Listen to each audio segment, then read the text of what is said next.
So today we're out here, and I'm not going to tell you where we're going, or what we're doing, or even how we're going to get there, so I'm not sure myself. Not only that, you won't need to know until you know it. If you're willing to learn this way, well, maybe we can learn some things together about the Great Way. Take a little walk for a while and contemplate upon that Great Way.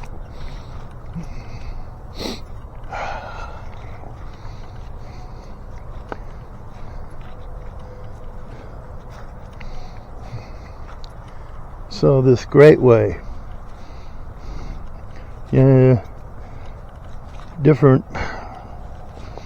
different faiths and religions and such all have their definition of ways and the way. In Buddhism, they talk about the right and wrong way and all that, and more so the skillful and unskillful way. They don't use that term right and wrong too often. Jesus in the Bible said a lot of things about the way. He even claimed to be it. He said, "I am the truth, the life, and the way." So, I am the truth, the life, and the way. What he's basically saying is that he is the embodiment of the way. He's the embodiment of the way, right? It's not his body itself that's the way, but it's the I am. It always is. That still is after the body's going back to the dust.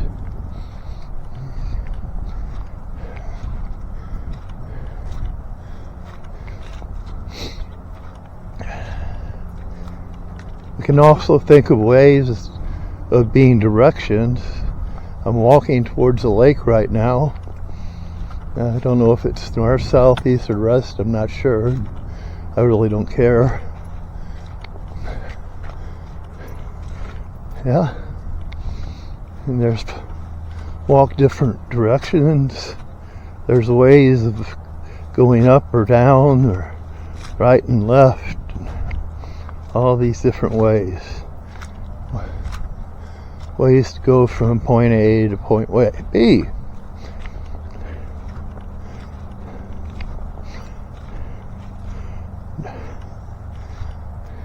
But that's ways to go from point A to point B.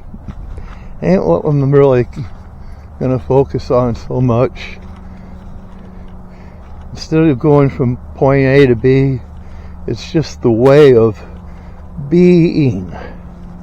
Being. A way of being itself.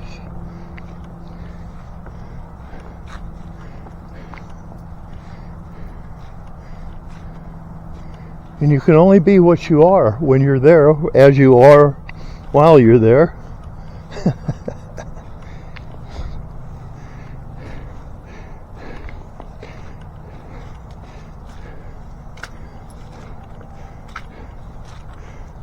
So what is this you that always goes with you?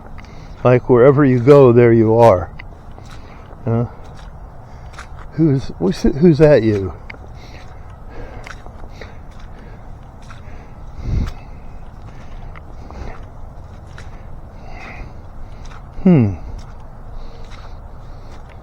Something to think on about a second. I've heard it said that. Wherever I go, there I am. Well, who is that? That wherever I go, there I am. Who is that I am?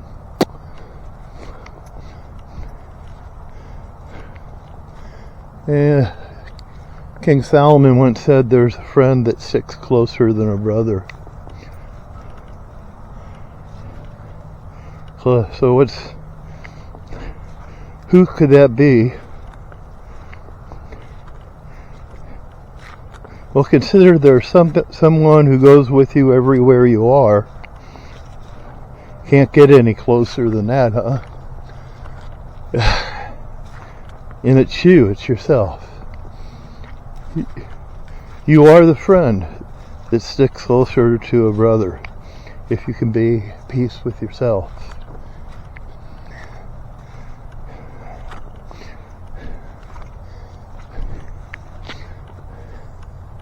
And this is true.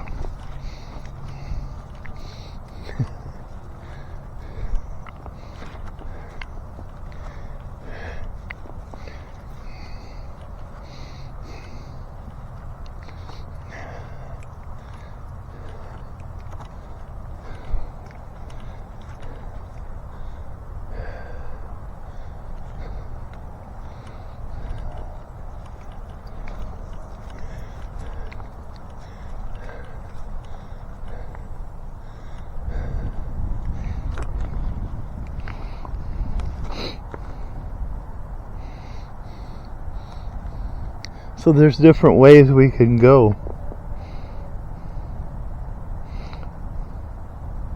If you insist on knowing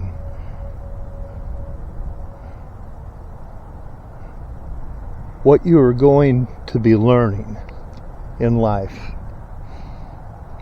before you are willing to learn it, you will never learn it. If you insist on knowing what you're going to learn in life before you're willing to learn it, you won't learn it. And if that's where you're at, this isn't for you. Enjoy the scenery, but you probably won't understand what I'm talking about. If you want to know what you're going to learn before you learn it, well, go to school. Yeah. If you want to learn math or science or a language, arts, go to school. That's what you're going to learn. That's what they're going to teach. Because you know what they're going to teach before you go. Well, life teaches us differently. The school of life isn't quite like that. Okay? In life, as far as life goes, we learn more on the fly as we're going, as the path is revealed as we take the steps, and we learn from experience as we experience, and in some cases after the experience, but the learning comes out of the experience. So if there's no experience, nothing is learned.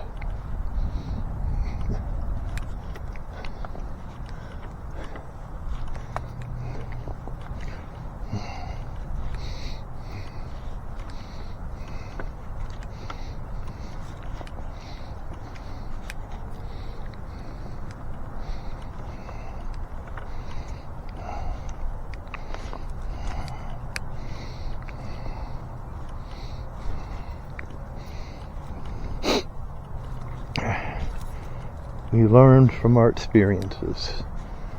That's the way life teaches us.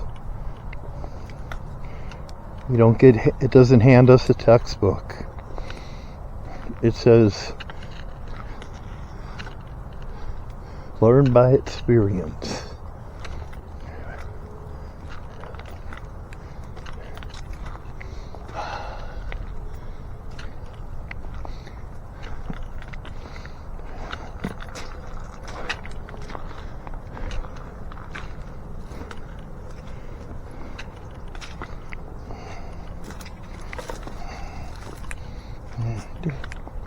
Okay.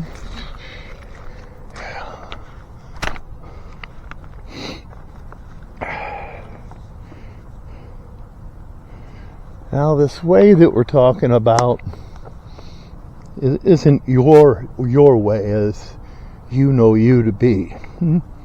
It's not your personality. It's not what you think you are. It's not your thoughts. It's not your body. This way ain't your way. things don't always go your way, do they?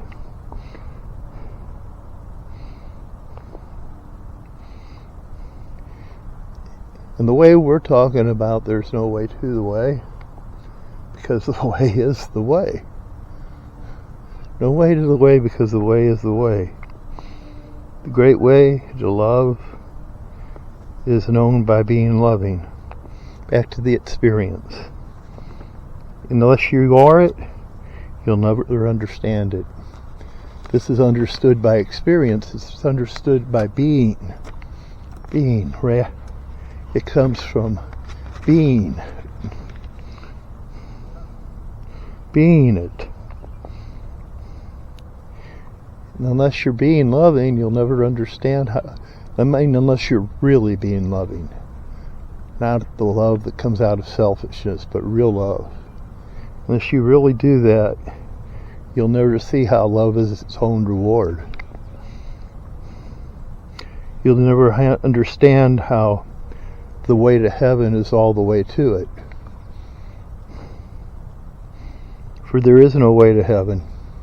For heaven itself is the way. Yeah? Heaven is all the way to heaven. And love is all the way to love. Peace is all the way to peace. Life is all the way to life. These things are eternal. They're not linear. They have no start or finish. This is circular. Wherever you start is where you're going to end up.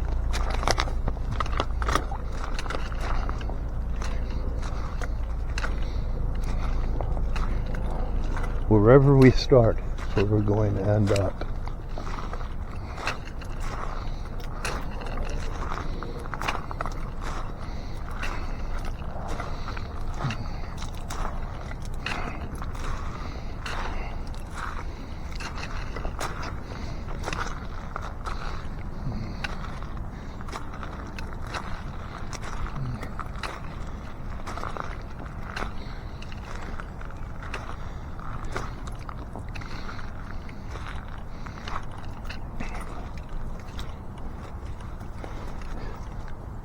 Circular. Wherever I start is where I will end up.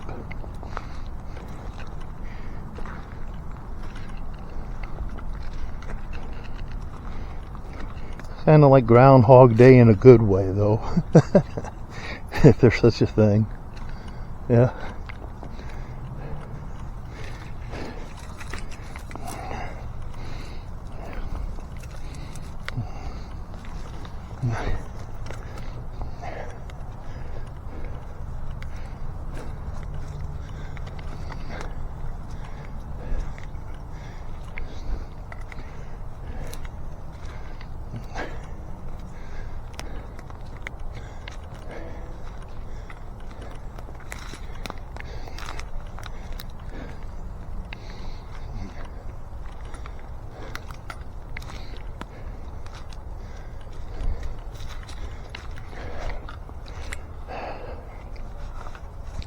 T.S. Eliot was a poet and author.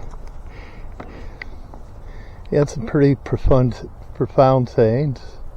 One time he said, "We shall not cease from exploration, and the end of all of our exploring, at the end of all of our exploring, we will be to arise where we started." Once again, we shall not cease from exploration, and the end of all our exploring will be to arrive where we started and know the place for the first time.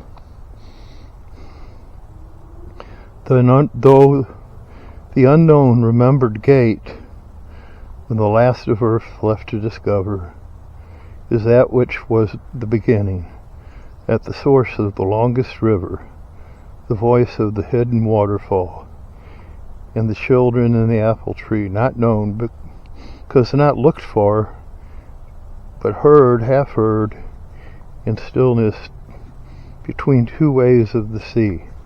And end of the quote. That's what he wrote.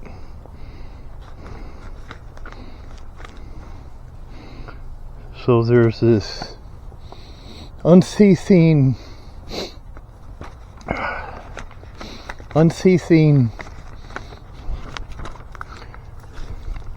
would we say maybe desire to look for something,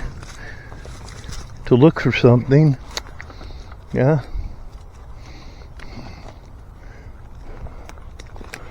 This unceasing, we shall not cease from exploration. There's this unceasing desire that's looking for something. What are we looking for, huh? And we'll keep looking, exploring, until we arrive where we started from and see that place for the first time.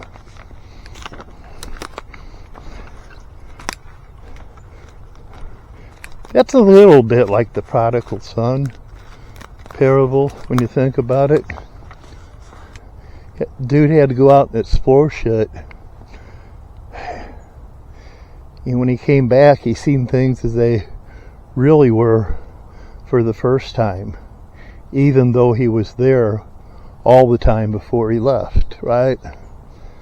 So it's a little bit like that in a sense.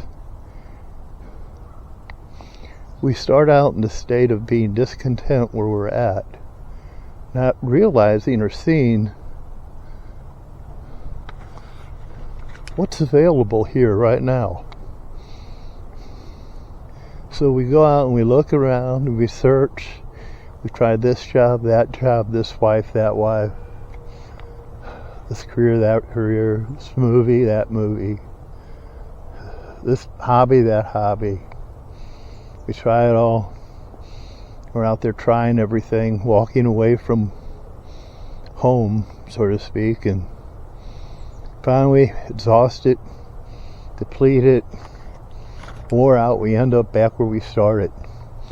And then there we are. And it's like, hey, this has always been home. I just didn't know it. See the place for the first time.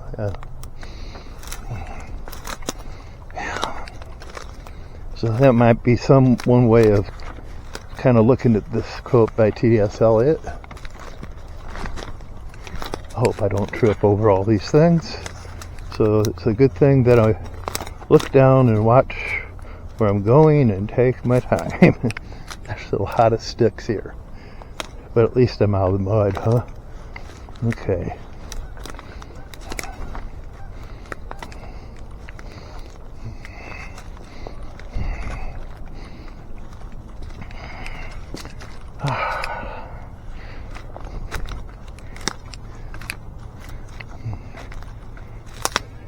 Yeah.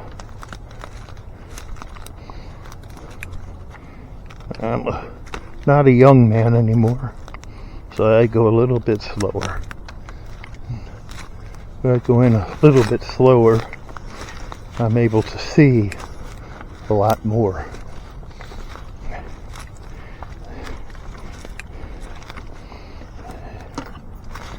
Going a little bit slower, I'm able to see a lot more of things I would miss if I was in haste on the run. You know, out there looking around, exploring, running to and fro, looking, not finding what we do. We run faster and faster, and before we know it, all our life is caught up in the pursuit of things, never realizing where we are, who we are when we're there. Sometimes it's good to be still like these waters and reflect like they cast a reflection. Yeah. Just take time to take time to stop trying to be anything and just sit still and be. to stop trying to acquire anything and be content with what one has. Now that is great wealth. That's the pinnacle of wealth, is contentment. Because until you're content, you're always going to be wanting more of something. More and more and more and more. More money, more money. More this, more that, more sex, more dope, more alcohol, more gambling, more this. Can't even be looking for it in what seem like legitimate sources, like more church, more political rallies, more almsgiving, more this, more that. And nothing wrong with those things, unless we're looking for something in them rather than doing them from simply being loving.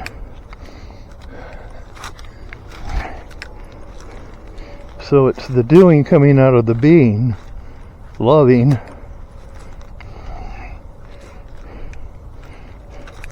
rather than the doing coming out of the thinking.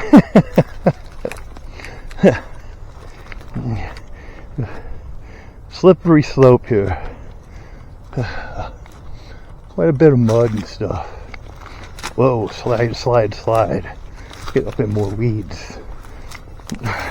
Give me something to grip to. Yeah. I definitely don't want to go that way. We'll go up.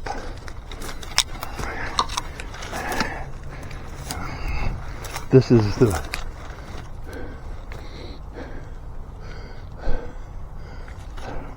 best direction to go right now from what I'm seeing. And when you're going someplace new, it's important that you pay attention to where you're going. And really, that I really want to walk down that grade, I wouldn't be inclined to take that incline. No inclination. I'll go in this direction.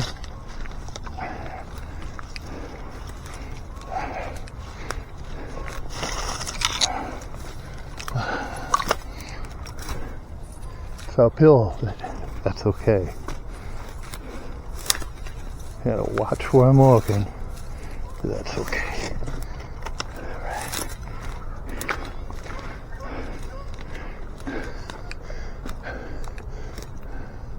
Yeah, here's the clearing. Looks like a road. Yeah. A lot less mud. Yeah. We'll hop along that for a while. Check things out there. Take a breather.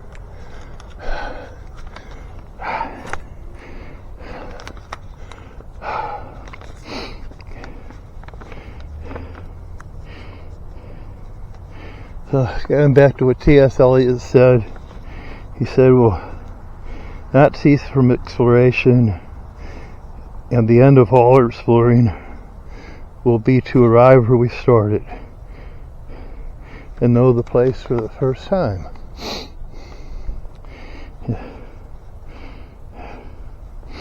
So there's a way to see things for the first time. The way a child sees things. In awe. In wonder. Yeah. For the first time. Only every time. Until the child learns to define things. Give things names. Make separations into this and that and right and wrong. The innocent child will hold a snake as easily as it holds a dove.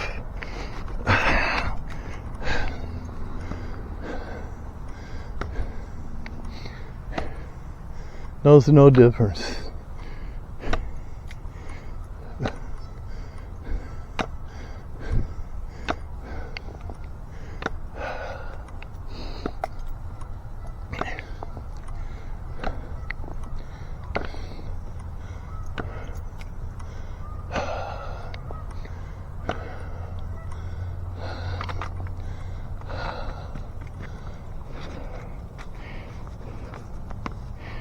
If we have childlike eyes, we can see everything just the way they do, as new.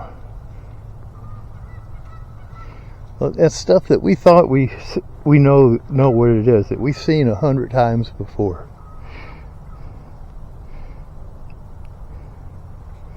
If we see it for the first time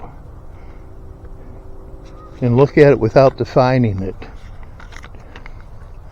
we're seeing it as it is rather than what it was. And that's the thing with these definitions of things. They all have to do with the past, or maybe something else, but they're really never really of the present, because you've had to already seen them to give them a name. And how are you going to name that which you don't see or know? So this knowledge, this thinking we think we know something.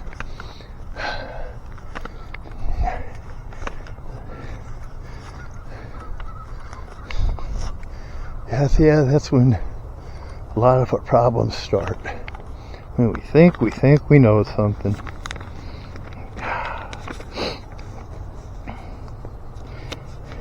But if we realize that things are always new, always fresh, every breath is a new breath.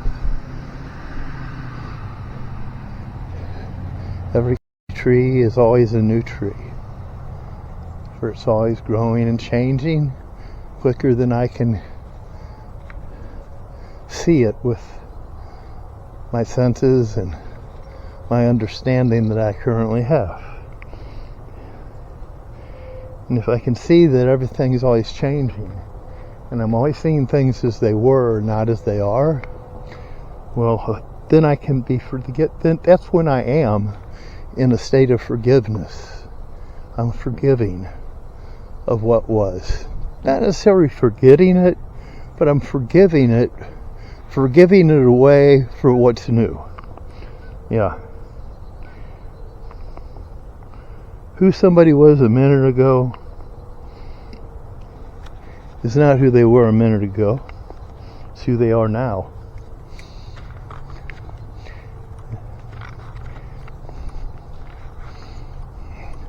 And there's that now that's always is. And we always are who we've always been in the now. Crazy as it may sound.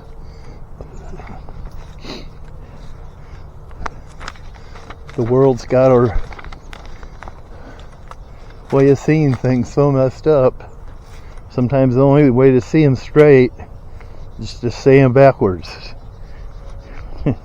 Christ was real good at that. He was real good at that. He confused a lot of people with the things he said in order to try to get them to understand that they were already confused.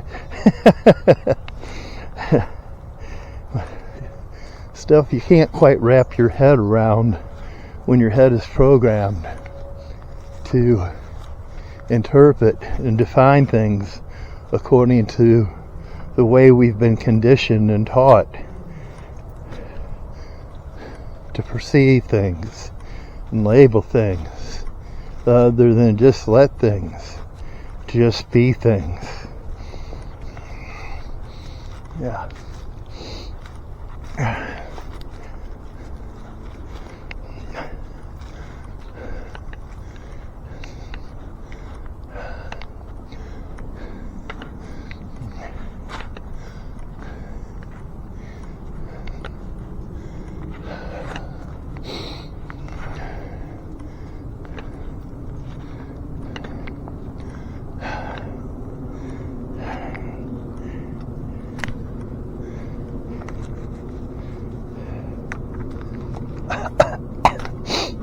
Wow, that's a bright sun.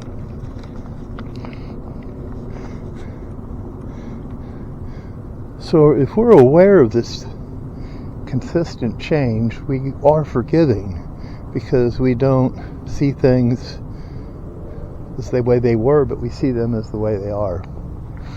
And if we're not forgiving, then forgiving needs to become a practice.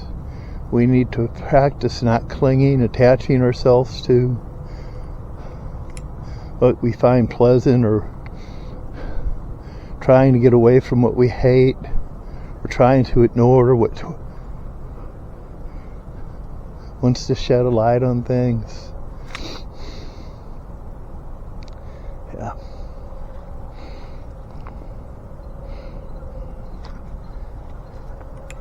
So it's good not to have everything all figured out.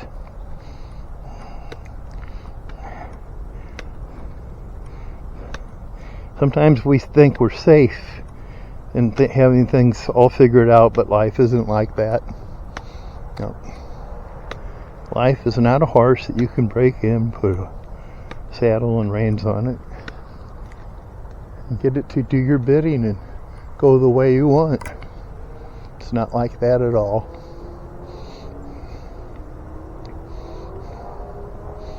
People we want to live die. People we wish would die live. We get sick. We age. And we die.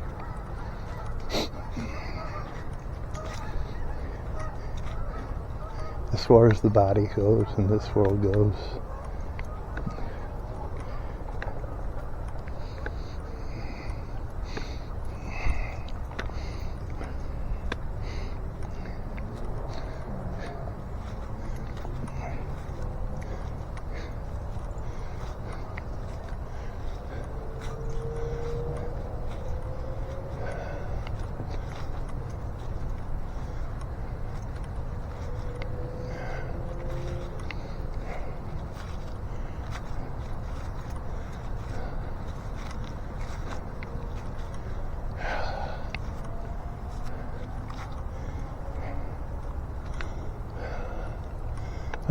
Another one. We'll go down that way. There's an old dude called Lao Tzu. It was a long time ago. A Chinese guy. He wrote this book called The Tao Te Ching. And it was a bunch of a lot of things that were a lot like the parables that Jesus would have told in the Bible. And there ain't a whole lot of difference between what the two said, if at all, if we look at the big picture.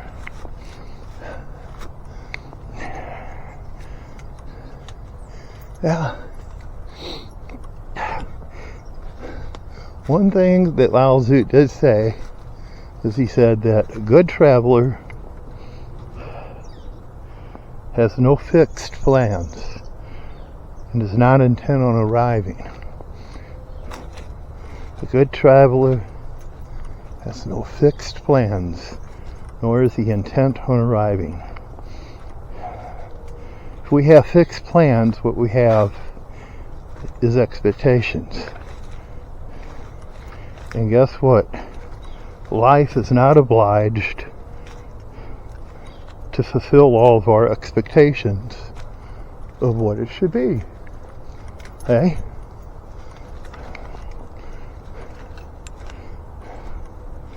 And when we assume that it does, we end up in disappointment, falling into a hole of resentment. And sometimes that's kind of hard to get out of, because when you're in it, you're pretty blind. And we have to realize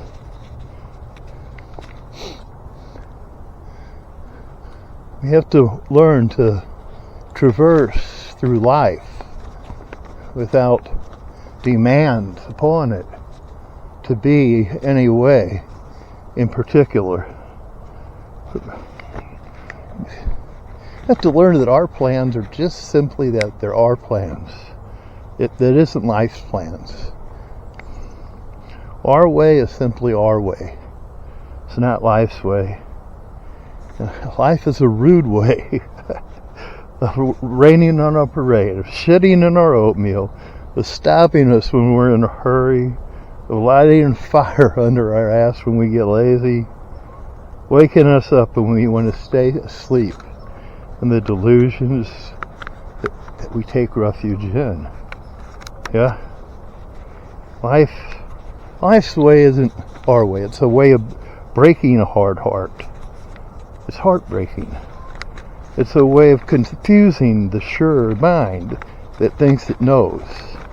It's a way of making us doubt our beliefs and trust in what we cannot understand.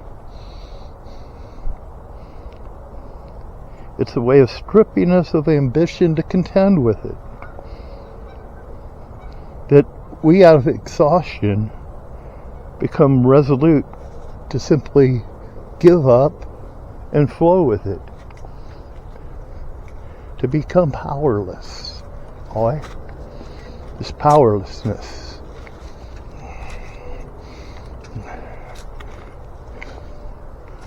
And the Tao Te Ching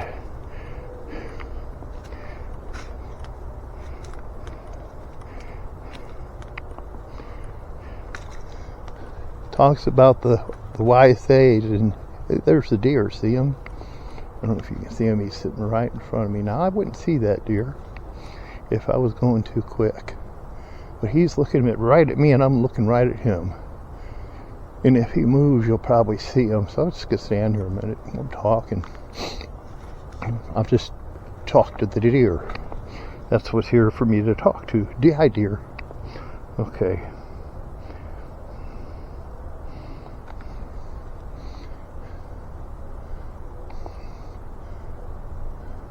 But in the Tao Te Ching, also he talks about the master, the sage, the wise one.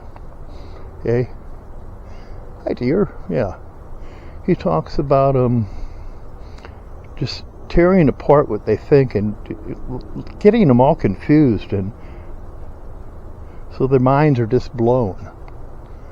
And so their minds are just blown. And here goes a friendly deer. We're taking a little trip over there. Okay? So that their minds are just blown away. Yeah.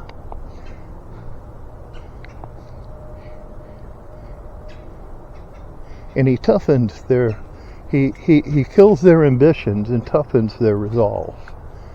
So he works at destroying their ambition and toughening their resolve, giving it like a soft front. In a backbone. Half a backbone is to be resolved. Yeah.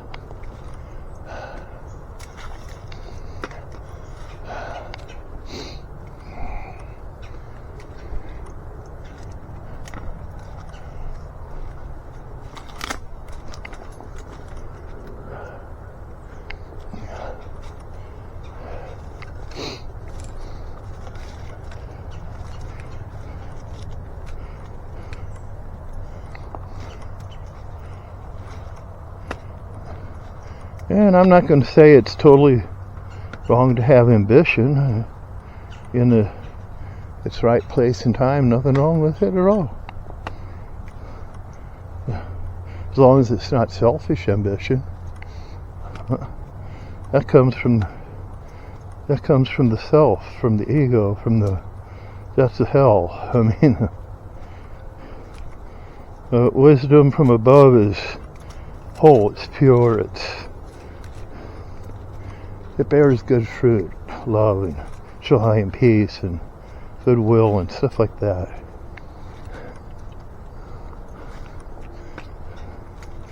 And this is not to make a distinction from above and below, because that's not above as we know it and below as we know it to be. These are just words we use.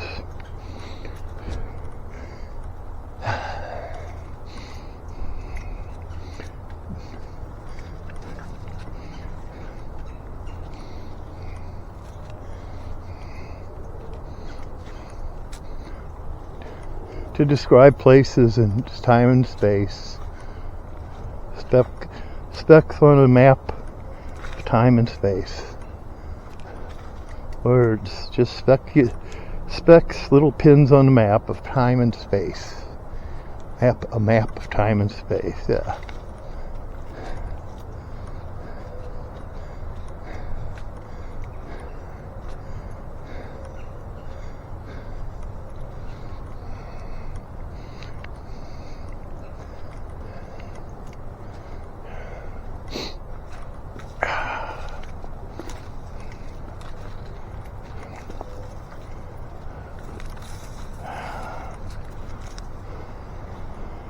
Be careful around here.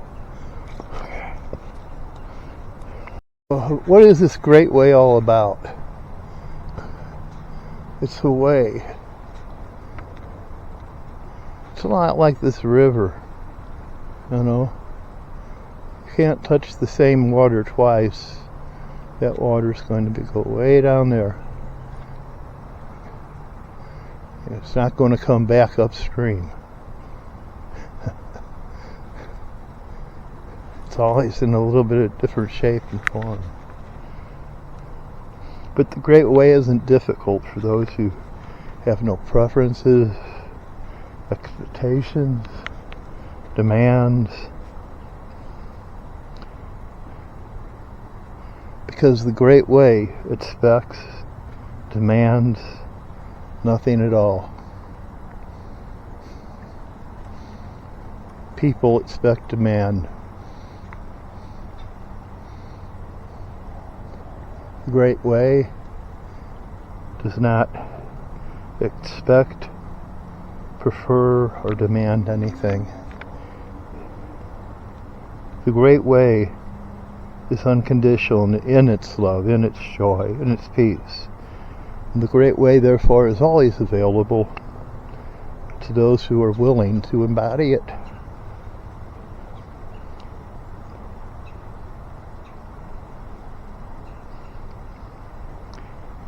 To embody it in a way with no fixed preferences or expectations or demands put upon it.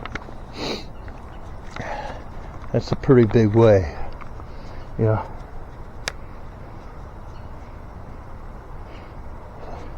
Someone once said, when love and hate are absent, or it's kind of like when attachment and aversion are absent, then the Great Way is clear. It's clear. The clarity comes when love and hate are absent. Right? Yeah. And it's in that state that we become aware that we're flowing with the Great Way, when we're just simply abandoned to it rather than going good, bad, right, wrong, up, down, high, low. You know? It's a clear way. Very clear way.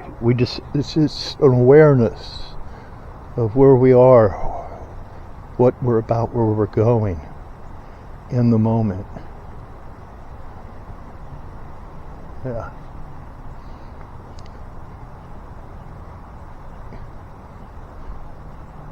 And letting things change. Letting them come and go. We have clarity there. When we're abandoned to the Great Way, when we allow ourselves to drown in it, its flow.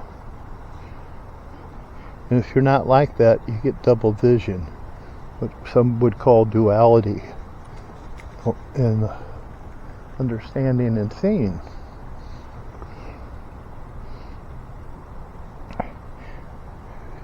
Because if you get caught up in love or hate, you don't get you see different things. You're like a boat going down the river, huh? And while you're in the boat, it appears as though the shore is moving by, and that the shore is moving. But if you're standing on the shore next to the river, watching the boat, it doesn't look like the shore is moving. It looks like the boat is moving. So if you're in a position of love, a position of hate, you're going to see things one way or the other. You're not going to see them as they are. They're both moving. And non-moving.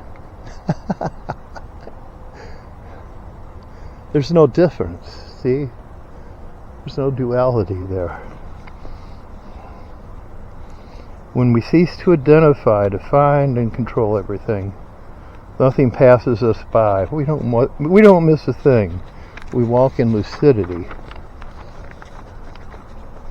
unobstructed by the clouds of our own personal opinions and beliefs. The moon is clearly seen in the dark sky. Won't be long, we'll have a moon here. Not long at all.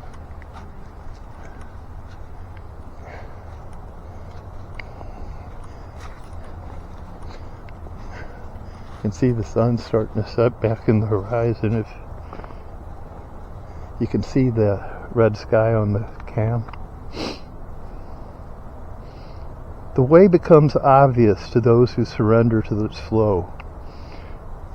And where it's going to becomes irrelevant. It's clearly obvious to those who surrender to its flow, but where it's flowing to becomes irrelevant. Because the Great Way is not a way to anything, anywhere, anytime. The Great Way is not a way to anything, anywhere, anytime. Yeah.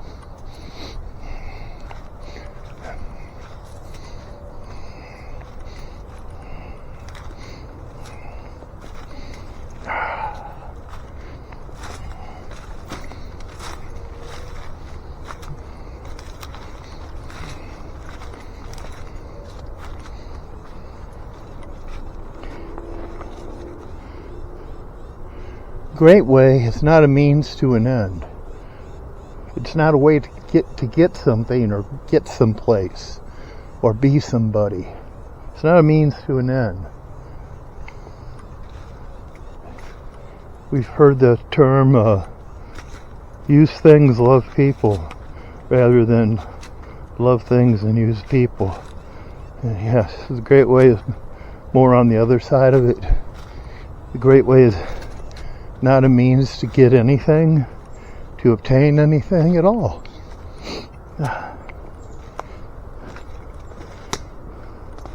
This great way to live, this great way to love, this great way to be at peace with what's here. It's neither the first nor the last. It simply is just the way. It's just the way that the way is. It is what it is. Somehow we go nowhere and end up where we were wanting to go. Somehow we go nowhere and end up where we were wanting to go. Going nowhere we go nowhere we wanted to go, for we have ceased to want. And we go nowhere that we wanted to go because we cease to want. Simply because we were always there. A dude named Ezekiel, some old prophet in biblical times, he talked about life being like a wheel within a wheel. Wheel within a wheel. Yeah. So when you think like that, life is more so like a gyroscope than a telescope. Yeah. Does that make sense? Life is more like a gyroscope than a telescope.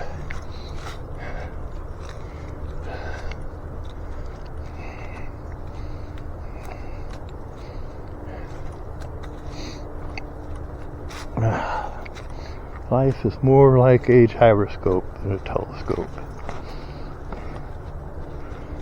This great way is effortless.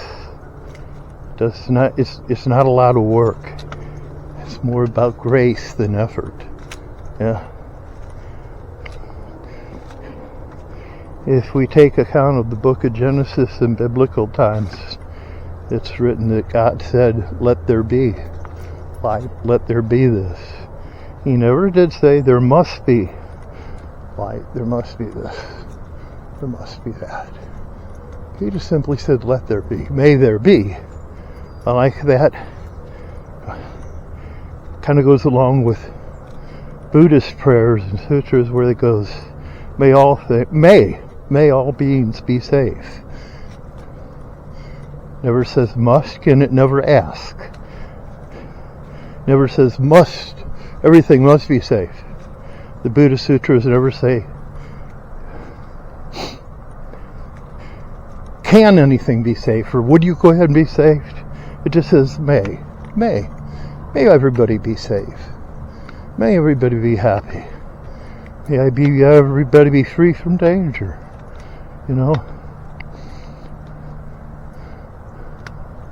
May, not must, not can, but may.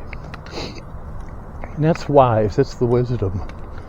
That's the wisdom of the love of the life. May these things be. May these things be. May these things be.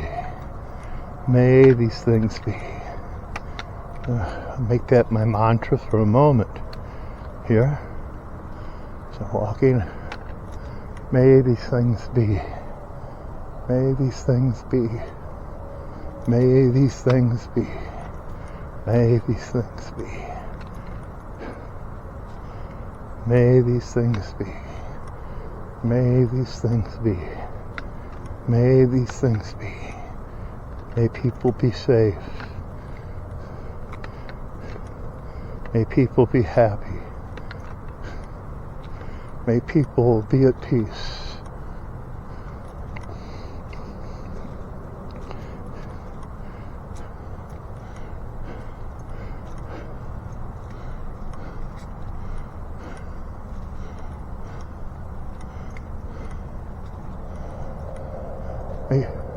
May people be well.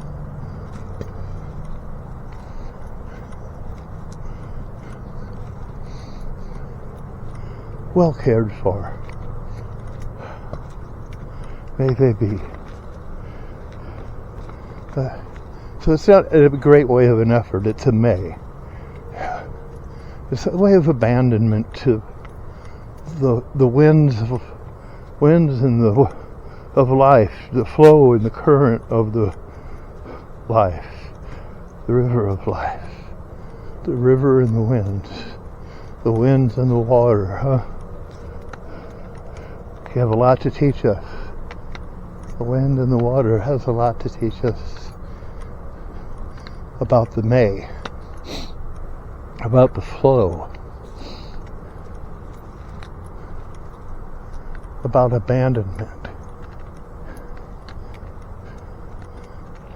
to that which is flowing, rather than trying to force or get anything to go or flow any certain way. All about acceptance of life on its terms, rather than our own terms.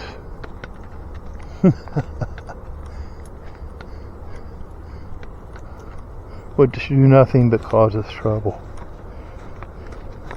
The great way moves without moving, like an eagle in the sky, wings spread wide open, not flapping a wing. It travels through miles effortlessly. It's like a sailing ship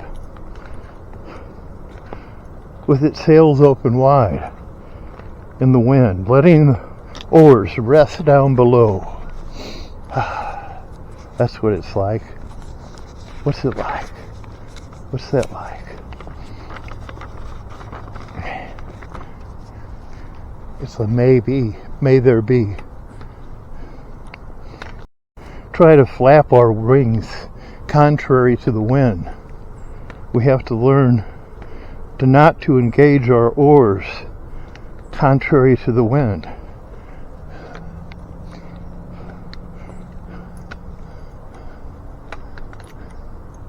The wind is the way. There's no way to the wind because the wind is the way. It goes wherever it wants to. You hear the sound of it, but you don't know where it's going or coming from.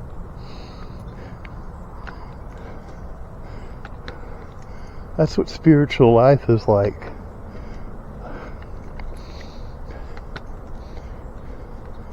You see the effects of the wind on the trees. You see the effect of the wind as it creates waves on the water. But where it's coming from, where it's going, you don't know. You can only see as far as you can see the effects of the things. And in the distance, you cease to see the effects because of your limitations. To see, to hear in any great depth. In a depth greater than the human mind and human senses can provide you with. Okay?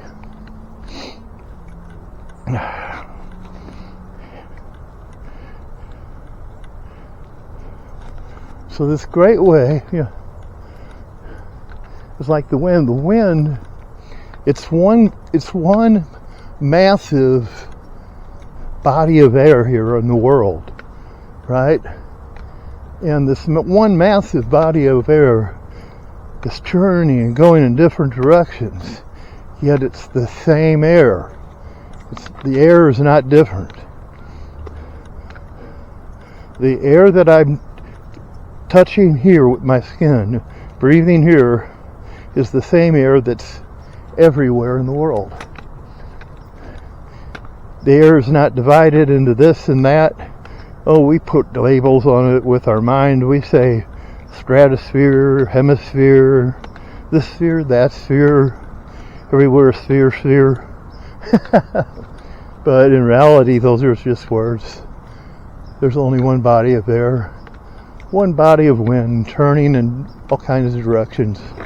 We don't need to know where it's coming from or where it's going to, just because it's not really coming from or going anywhere, because it's everywhere. Yeah. See how that works? Yeah. The great way is not a way to go anywhere. It's a way to be everywhere. A way to be everywhere. To be what everywhere? To be loving everywhere. It's a way of being loving. Not a way of going. It's a way of being loving everywhere you are. There you are as the love that you are. Boy.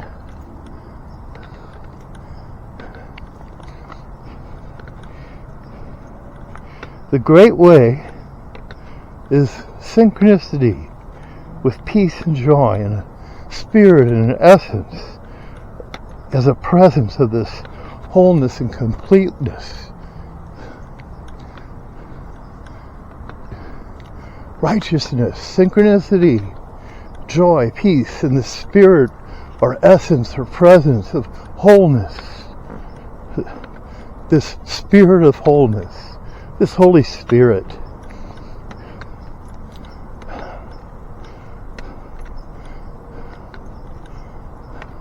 is one spirit.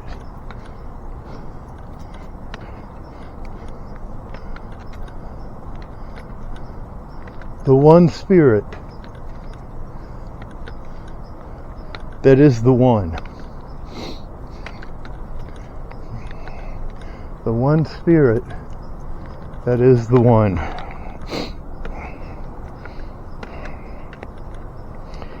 And this is within us. It's not, you can't find it anything outside of yourself. You can't acquire it in anything outside of your own being. It's not out there.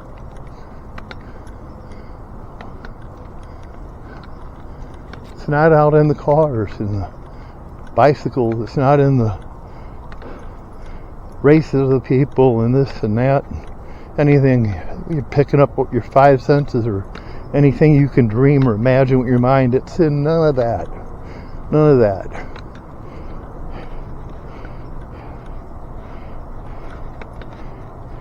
The great way of being is in the constitution of your own being. It's in the constitution of your own being. wherever your constitution is embodied and manifested, well, that's what some might call the kingdom of God or the kingdom of heaven. Wherever the constitution of who you are is embodied and manifested. And here it is. See, look. Nowhere to go, nothing to do. It's always changing, always new, always fresh. Nothing wrong, nothing right. It's all just as here, just as it is, if I can just let it be that and be with it. Be with it as it is being what it is. You want to be with it, don't we? We don't want to be out of it, so to speak. We want to come back to our senses. We want to be with it. Yeah. No, it's not a hard way to be. It's not a hard way. There's some geese, if you can see them up there. Yeah, I don't know if you can or not. I don't know if the cam's good enough to pick them up, but cool. Okay. So this great way isn't a hard way. There's nothing to become besides willing to allow yourself to be that way, that you are, that this is the way. Capital THE way. The way. Not a way. Not my way. Not your way. Just the way. Yeah?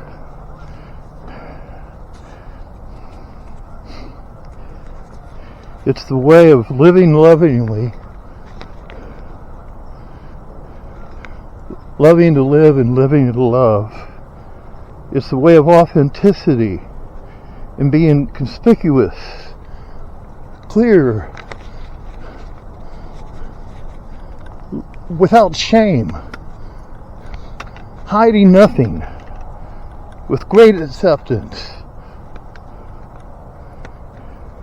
This acceptance of the way, the great way, as it goes, life on its terms, life on its terms, trusting rather than questioning. Trusting rather than questioning. Why is this? Why is that? Why? You hear little children being childish, not childlike. They always have to know why. Why can't I go to buy the candy? Why can't I get this Gumby doll or whatever? Yeah. No, don't need, it's all good. Don't need to question everything. It's trust. With trust comes contentment. And with contentment, there's great wealth. So there's great wealth in trusting.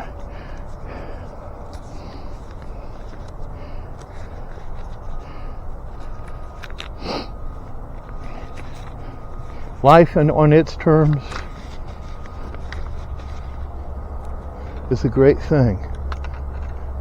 It's a trustworthy thing. In acceptance rather than certainty. When acceptance rather than certainty becomes the answer of all our questions.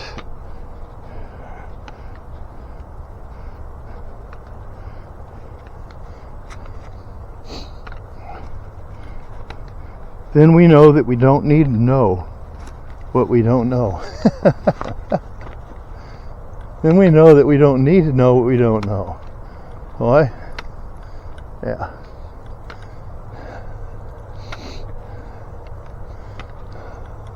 I gotta get out of here before the sun's down, or they will lock me out. So let me begin my way out, and I'll keep the conversation going on a minute. So, we just do a few things here. I put things away.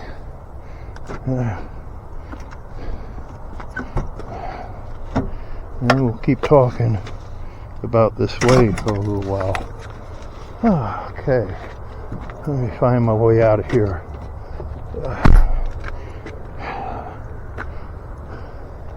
Okay, I had keys in my pocket. Keys in my pocket, what to do with them? Da, da, da, da, da. Here I go again. Keys in my pocket.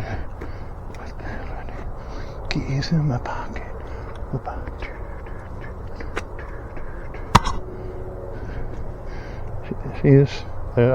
I put my keys somewhere, and I have no idea where I set them. But they're here, because I haven't gone anyplace else. But I'm not freaking out, because there they are. Right where I put them. Okay.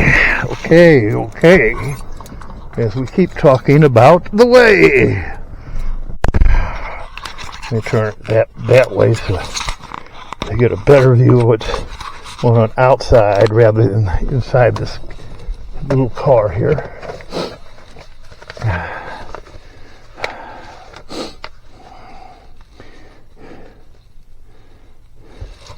So one of the things we come to know is that we don't need to know what we don't know. We don't need to know what we don't know. Huh?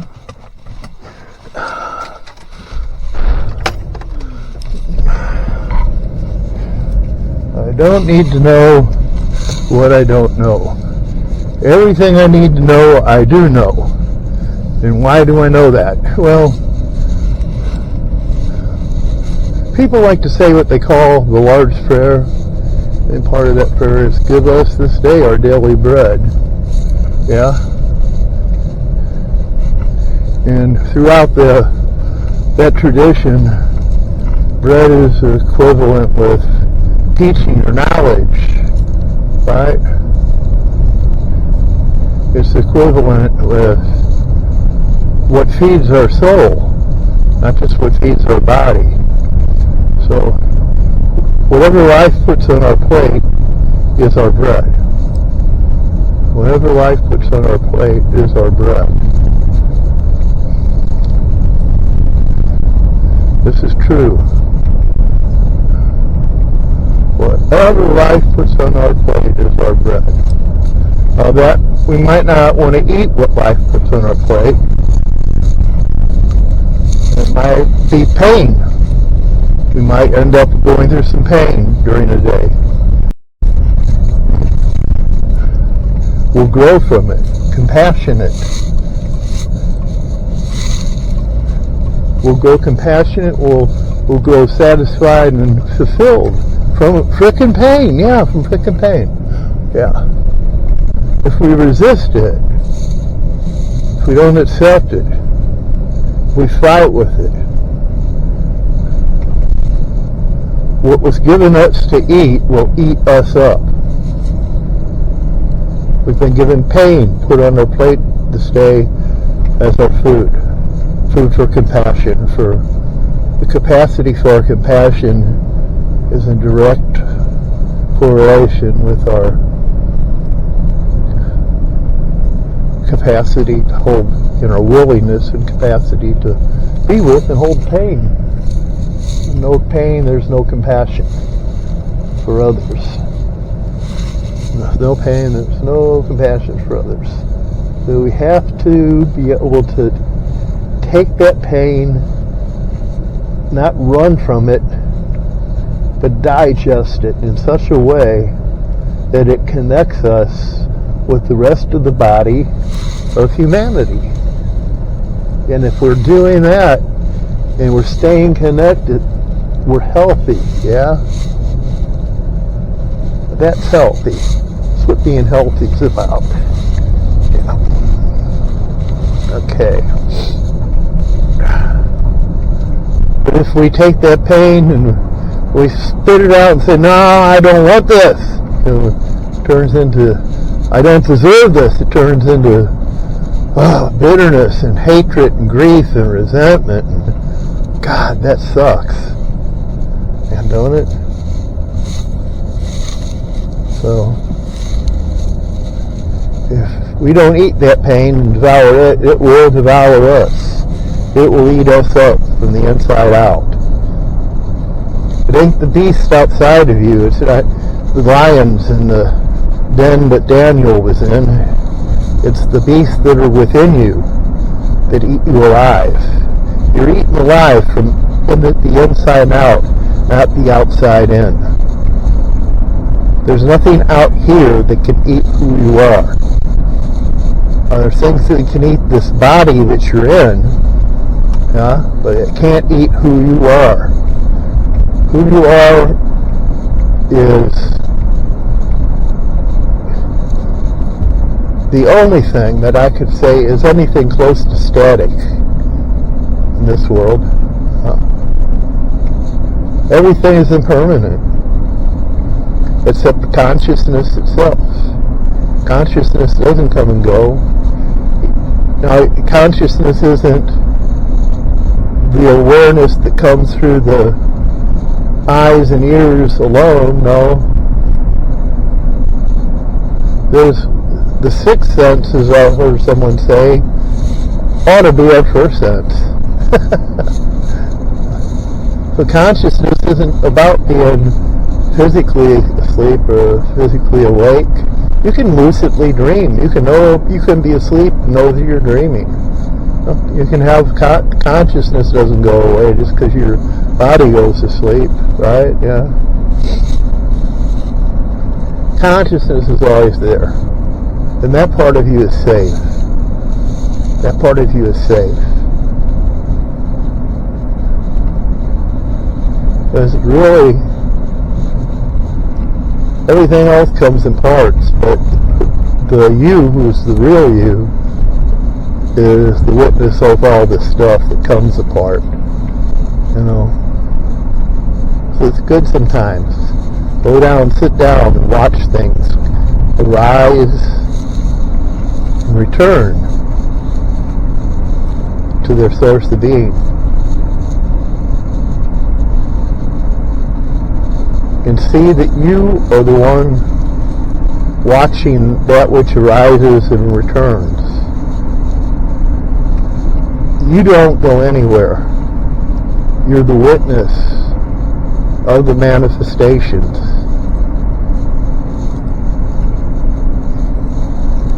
You're not the manifestation itself. Manifestations depend on conditions. Who you are is unconditionally you. And it's to let that unconditioned you that hasn't been conditioned by the world, unconditionally, authentically just be itself out here. And then everything's cool, everything's okay. Everything's cool then, everything's okay.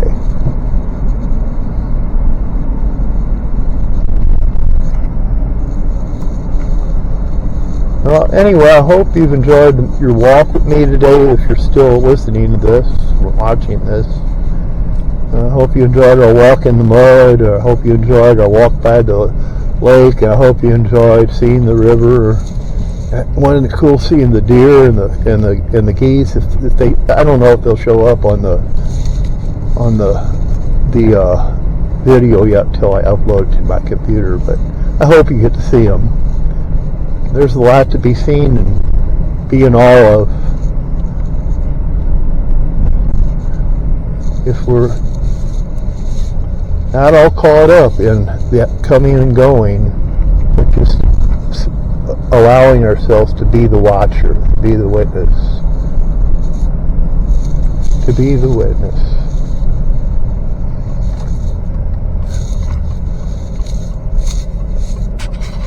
And at that, my friend, I